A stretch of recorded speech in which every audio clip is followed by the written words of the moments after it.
샬롬, 복된 목요일입니다. 오늘은 마태복음 16장 1절로 12절 그제서야 이 제목으로 말씀 나누고자 합니다. 칠병이어의 그 광야의 잔치가 끝이 났습니다. 너무나 풍성한 이었고요. 치유와 회복과 아무것도 없는 곳에서 가득히 채우시는 예수님의 그 행하심은 너무나도 놀라웠습니다. 자, 이러한 사건 이후에 무슨 일이 벌어질까요? 오늘 본문 1절을 보십시오.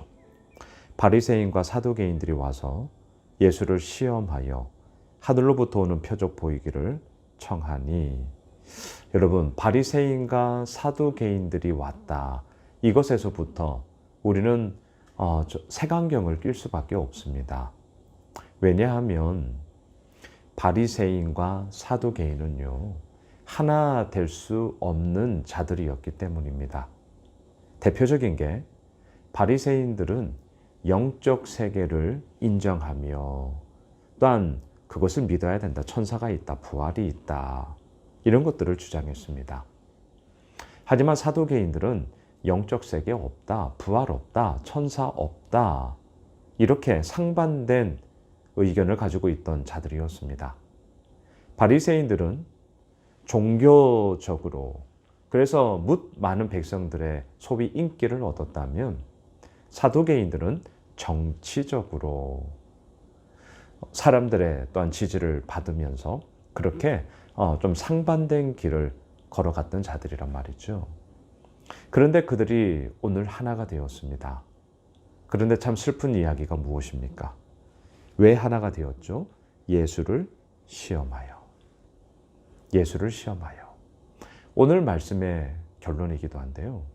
예수님은 우리의 시험의 대상이 아니라 우리의 사랑의 대상입니다. 그런데 바리새인과 사두개인들 서로 맞지 않아요. 다른 의견을 가지고 있어요.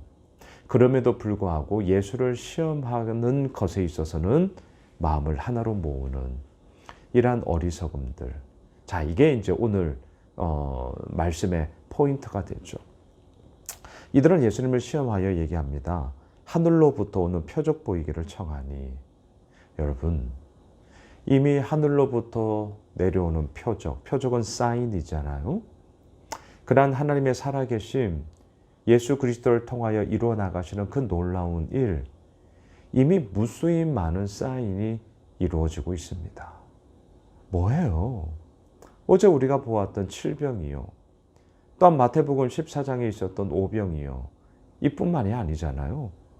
온전치 못한 자들이 치유함을 받고 회복을 얻어 온전해지는 놀라운 역사가 이미 이루어지고 있지 않습니까?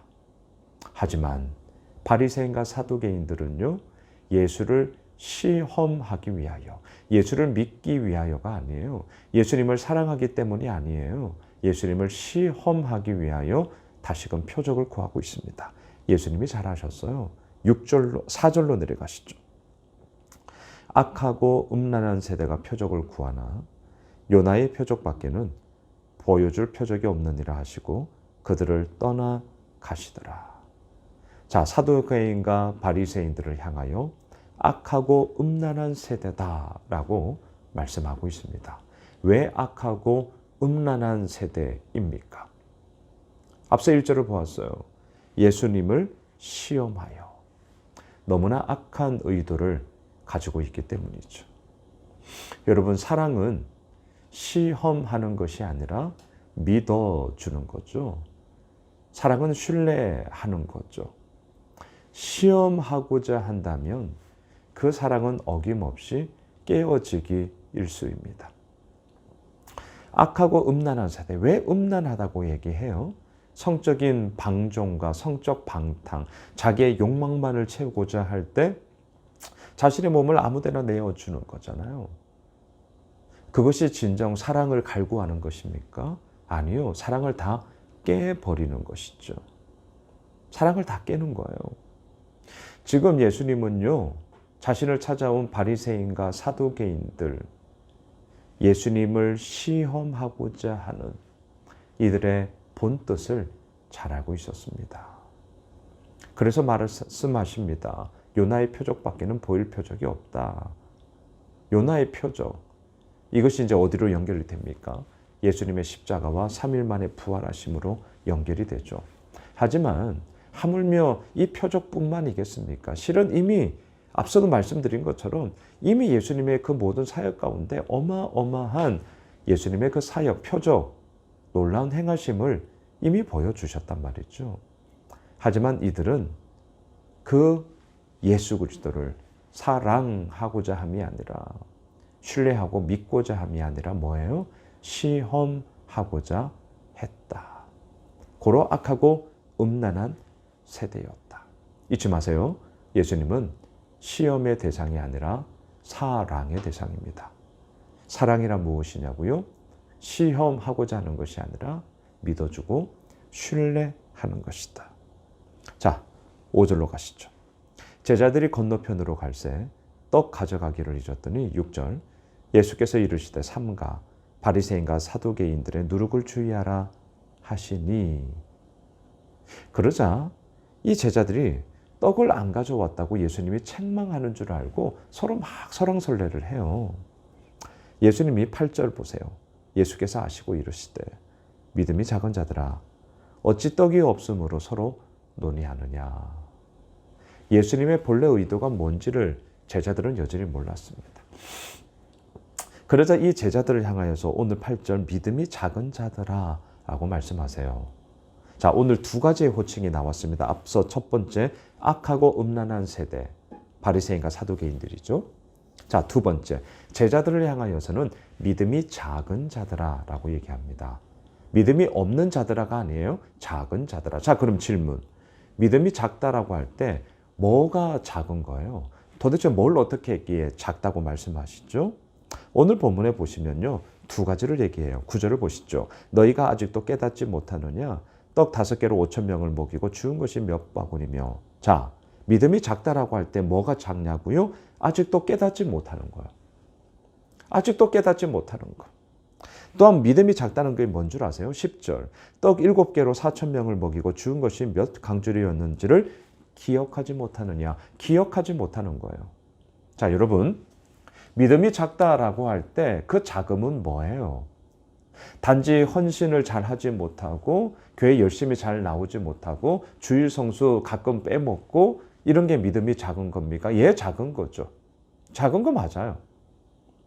하지만 그러한 모습, 외견적으로 나타나는 모습만이 아니라 그 속내를 들여다보면 왜 그런 일이 벌어집니까? 오늘 예수님은 말씀하십니다. 아직도 깨닫지 못하느냐. 우리의 삶에 빈번하게 이루어지는 많은 일들 속에 우리의 온전함이 정말 그런 일들 속에 깨닫지를 못하는 거예요. 아하, 내 힘으로 살아가는 것이 아니구나. 아하, 내 생각대로 되는 것이 아니구나. 아하, 하나님만의 그 은혜와 그 이끄심만이 결국 나를 온전히 살리시는 거구나. 왜 이제서야 내가 이걸 알았지? 라는 이런 깨달음이 있어야 된단 말이죠. 또한 그 깨달음과 함께 오늘 10절에서 말하죠. 기억하지 못하느냐? 기억하셔야 돼요. 제가 이 말씀 왕왕 드리잖아요. 기대감을 가지신다고요? 좋습니다. 하지만 그 기대감과 함께 비례해서 이미 내 삶 가운데 이루어진 것을 기억하셔야 됩니다. 기대와 기억, 이 두 가지가 우리의 삶의 쌍두마차가 되어야 된단 말이죠. 기억하셔야 돼요. 우리는 너무나 쉽게 잊어버립니다. 너무나 쉽게 까먹어요. 아무것도 아닌 것이 그냥 치부해버리죠. 아닙니다. 기억하십시다. 어찌하여 기억하지 못하느냐. 그러자 12절 그제서야 제자들이 떡의 누룩이 아니요 바리새인과 사두개인들의 교훈, 이들의 잘못된 가르침을 삼가하라, 주의하라, 경계하라라고 말씀하신 줄을 깨달으니라. 말씀을 정리하겠습니다. 그제서야. 여러분, 우리도 이러한 뒤늦은 깨달음, 하지만 깨닫지 못한 것보다는 훨씬 나아요. 또한 이게 우리의 삶의 모습이죠. 그제서야 여러분 깨달아야 합니다. 그제서야 우리는 기억해야 합니다. 이 깨달음과 기억함이 있을 때 믿음이 작은 자들가 아닌 믿음이 큰 자들아. 악하고 음란한 세대가 아닌 순결하고 정직하고 하나님이 기쁨이 되는 세대들아. 라는 것으로 우리는 변화의 길을 그렇게 걸어갈 것입니다. 오늘 목요일 한 날이 그러한 복된 한 날 되시길 주님의 이름으로 축원합니다. 기도합시다. 주님 그렇습니다. 아버지께서 이루어 나가심 너무나 크고 놀랍습니다. 기대합니다. 또한 내 삶 가운데 이미 이루어 주신 것을 기억하겠습니다. 깨닫겠습니다. 그리함으로 그제서야라는 이러한 모습들이 점점 줄어들며 즉시 그렇게 하나님의 말씀 앞에 서는 우리 모두가 되게 하옵소서. 예수님의 이름으로 기도드리옵나이다. 아멘. 오늘 말씀 붙잡고요. 또한 내일 저녁부터 시작되는 우리 청년부 수련회를 위해서 기도해 주시고요. 우리 가지고 있는 기도 제목 붙잡고 계속해서 기도합시다.